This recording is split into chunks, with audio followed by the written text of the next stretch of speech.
ఇక్కడ దారాలన్నీ ఏంటి ఇలా చిక్కులు పడిపోయి ఉన్నాయని చూస్తున్నారా? ఇవన్నీ నేను సర్దుకుంటున్నానండి.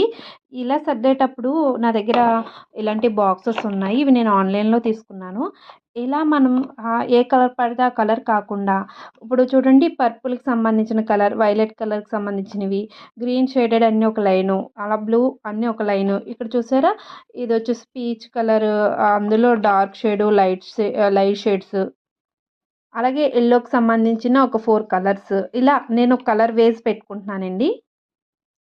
అలాంటిది ఇంకో బాక్స్ ఉంది. అందులో కూడా కొన్ని సర్దేసుకుంటా. ఇలా కలర్ వేసి పెట్టుకోవడం వల్ల మనకి ఇప్పుడు ఈ గ్రీన్‌లో షేడ్ కావాలి అంటే మనం ఒకసారి చూసుకోవచ్చనమాట. 2 బాక్స్‌లు ఓపెన్ చేయకుండా మనకి గ్రీన్ కలర్ ఇలా బయట నుంచి తెలుస్తాయి కదా! మనకి గ్రీన్ కలర్ ఇందులో ఉన్నాయని నేను ఈజీగా ఐడెంటిఫై చేసుకోవచ్చని చెప్పి ఇలా సర్దుకుంటున్నానండి.